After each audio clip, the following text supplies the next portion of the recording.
Assalamualaikum warahmatullahi wabarakatuh. Nahmadukallahumma kama amartana an nahmad wa nusalli wa nusallimu ala sayyidina Muhammadin wa ala alihi wa ashabihi wa tabi'in wa tabi'ihim bi ihsanin ila yaumi liqa'illahi samad. Amma ba'du. Pemirsa Baitul Jannah TV yang dimuliakan Allah Subhanahu wa taala. Alhamdulillah rabbil alamin, kita haturkan rasa syukur pada Allah Subhanahu wa taala atas begitu banyak nikmat-nikmat yang telah Allah berikan kepada kita. Mudah-mudahan nikmat demi nikmat yang Allah berikan kepada kita tidak menjadikan kita menjauh dari Allah Subhanahu wa taala, tetapi menjadikan kita makin dekat kepada Allah Subhanahu wa taala, menjadikan kita makin cinta kepada Allah Subhanahu wa taala. Bersalawat dan salam kita haturkan kepada junjungan kita Nabi Agung Muhammad sallallahu alaihi wasallam. Mudah-mudahan kita semuanya dengan rasa mahabbah, dengan rasa cinta kita kepada beliau, maka kita akan diberi syafaatnya fi yaumil qiyamah nanti. Amin ya rabbal alamin. Pemirsa Baitul Jannah TV yang dimuliakan Allah Subhanahu wa taala. Renungan kita kali ini adalah tentang kata mutiara, tentang makalah dari salah satu sahabat Nabi Muhammad SAW yang mulia, yaitu Utsman bin Affan, termasuk khalifah yang ketiga. Utsman ini terkenal sebagai khalifah yang lembut tutur katanya, sebagai khalifah yang perasaannya sangat peka sekali, sebagai khalifah yang sangat dermawan, dan masih banyak lagi karakter-karakter baik dari sahabat Nabi Utsman bin Affan ini. Utsman bin Affan ini sahabat Nabi sekaligus menantunya Rasulullah SAW. Utsman menikah dengan putrinya Rasul, yaitu Ummi Kulsum dan Ruqayyah. Pada suatu ketika Utsman bin Affan ini pernah berkata, apa yang disampaikan Utsman ini sangat populer sekali. Utsman berkata, wajadtu halawatal ibadati fi arba'ati asya'a, awwaluha fi adai faraidillahi, wassani fi ijtinabi maharimillahi, wassalisu fil amri bil ma'ruf wabtigha'i sawabillahi, warrabi'u fin nahyi 'anil munkari wal itqa'i an hudubillah. Kata Utsman, wajadtu, aku mendapati, aku menemukan halawatal ibadati, manisnya ibadah, nikmatnya ibadah, lezatnya ibadah, fi arba'ati asya, di dalam 4 hal. Awaluha, yang pertama, fi adai faraidillahi ta'ala. Kata Utsman, aku mendapati manisnya ibadah ketika aku menunaikan faraidillahi ta'ala, kewajiban-kewajiban Allah Subhanahu wa ta'ala.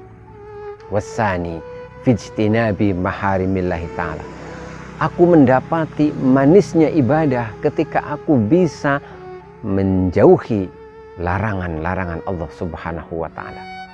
Wassalisu fil amri bil ma'ruf wabtigha'i sawabillahi, aku dapati manisnya ibadah ketika aku bisa mengajak tidak hanya diriku tetapi juga orang lain bil ma'ruf, untuk melakukan kebaikan, wabtigha'i sawabillah, dan itu kulakukan karena aku mengharapkan pahala Allah Subhanahu wa ta'ala. Warrabi'u fin nahyi 'anil munkar wal itqa'i an hudubillah. Kata Utsman, yang keempat, aku dapati manisnya ibadah, lezatnya ibadah ketika aku bisa mengajak tidak hanya diriku sendiri tapi juga orang lain untuk meninggalkan larangan Allah Subhanahu wa ta'ala. Dan itu karena aku sangat takut dengan marahnya Allah Subhanahu wa ta'ala. Pemirsa Baitul Jannah TV yang dimuliakan Allah Subhanahu wa ta'ala, mudah-mudahan kita bisa meniru apa yang disampaikan Utsman bin Affan ini.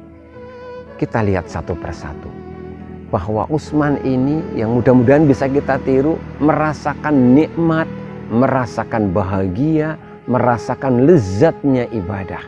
Karena tidak semua orang bisa merasakan lezatnya ibadah. Yang pertama, fi adai faraidillahi, begitu selesai, begitu bisa melaksanakan kewajiban-kewajiban yang Allah perintahkan. Sungguh luar biasa. Mudah-mudahan kita bisa meniru. Ketika kita selesai mengerjakan sholat, cobalah kita bersyukur kepada Allah. Ya Allah, terima kasih Engkau memberikan aku sebuah kenikmatan karena aku bisa melaksanakan perintah-Mu. Dikala orang lain mungkin nikmat melakukan larangan-Mu, Engkau berikan aku kenikmatan dalam melaksanakan perintah-Mu. Tidak semua orang diberi kenikmatan di dalam ketaatan. Ada banyak orang yang menikmatnya justru di dalam kemungkaran. Ada orang yang bahagia nikmat ketika dia main judi. Ada orang yang bahagia nikmat ketika dia melakukan maksiat. Maka ketika kita mendapatkan nikmat dalam melakukan ketaatan, maka mari kita tiru sahabat Utsman bin Affan. Bersyukurlah kepada Allah Subhanahu wa ta'ala. Kemudian yang berikutnya, wasani fijtinabi maharimillahi ta'ala. Kita tiru sahabat Utsman. Berbahagialah, berterima kasihlah kepada Allah Subhanahu wa ta'ala dan benar-benar nikmati itu, karena ketika kita tidak melakukan larangan Allah Subhanahu wa ta'ala, sejatinya kita juga sedang beribadah. Jadi kita mendapatkan pahala tidak hanya ketika kita menjalankan perintah Allah, tetapi juga ketika kita tidak melakukan larangan Allah Subhanahu wa ta'ala. Sebagai seorang penjual misalkan, ada bisikan di dalam hatinya untuk mendapatkan keuntungan yang besar dengan cara menipu calon pembeli. Namun ketika itu desakan itu tidak dikerjakan, tidak dilakukan, maka orang tersebut pun mendapatkan pahala dari Allah Subhanahu wa ta'ala. Dan itu sungguh sebuah kenikmatan, kelezatan dalam sebuah ibadah. Jadi ibadah ketika orang itu tidak melakukan maharimillah, sesuatu yang diharamkan, yang dilarang oleh Allah Subhanahu wa ta'ala.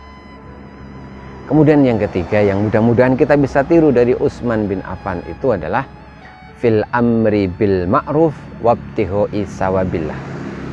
Agama ini menyuruh kita tidak hanya untuk soleh secara pribadi, tapi juga soleh secara sosial. Artinya kita tidak boleh hanya baik, hanya taat kepada Allah secara pribadi, tapi kita juga harus peduli kepada orang lain. Di antara bentuk kepeduliannya adalah fil amri bil ma'ruf, bahwa kita harus mengajak orang lain untuk melakukan kebaikan. Dan itu semuanya libtighoi sawabillah, hanya mengharapkan pahala dari Allah Subhanahu wa ta'ala. Jadi bersyukurlah kepada Allah, rasakan begitu besar kenikmatannya ketika kita bisa mengajak orang lain untuk melakukan kebaikan. Karena mungkin banyak orang lain yang hanya sibuk dengan dirinya sendiri. Dia sibuk ibadah untuk dirinya sendiri. Dia sibuk melakukan ketaatan tapi hanya untuk dirinya sendiri. Dia tidak peduli dengan orang lain. Itu bukan orang yang hebat dalam beragama. Tapi orang yang hebat dalam beragama, dia selain juga sibuk beribadah untuk dirinya sendiri, dia juga tidak melupakan orang lain. Kalau kita sudah rajin mengerjakan sholat, maka alangkah baiknya kita ajak pula orang lain, keluarga kita, teman kita, sahabat kita, dan lain sebagainya. Dan yang terakhir, yang semoga kita bisa meniru sahabat Utsman bin Affan, yang keempat, yaitu finnahyi anil mungkar. Bahwa kita juga harus tidak hanya menjaga diri kita untuk tidak melakukan larangan Allah, tapi kita juga harus mengajak orang lain agar tidak melakukan larangan Allah Subhanahu wa ta'ala. Saat kita bisa mengajak orang lain yang akan melakukan perbuatan maksiat, kemudian dengan kita ajak untuk tidak melakukannya, maka sadarilah bahwa di situ ada nikmatnya ibadah, di situ ada lezatnya ibadah. Karena sadar atau tidak sadar, sesungguhnya kita tetap diberi pahala oleh Allah Subhanahu wa ta'ala. Pemirsa Baitul Jannah TV yang dimuliakan Allah Subhanahu wa ta'ala, mudah-mudahan kita bisa merasakan manisnya ibadah. Mudah-mudahan kita bisa merasakan lezatnya ibadah sebagaimana yang dirasakan oleh sahabat Utsman bin Affan. Terima kasih, mudah-mudahan renungan kita kali ini bermanfaat. Insya Allah kita akan berjumpa kembali pada renungan-renungan yang lain. Billahi taufiq wal hidayah. warridho wal inayah. Wassalamualaikum warahmatullahi wabarakatuh.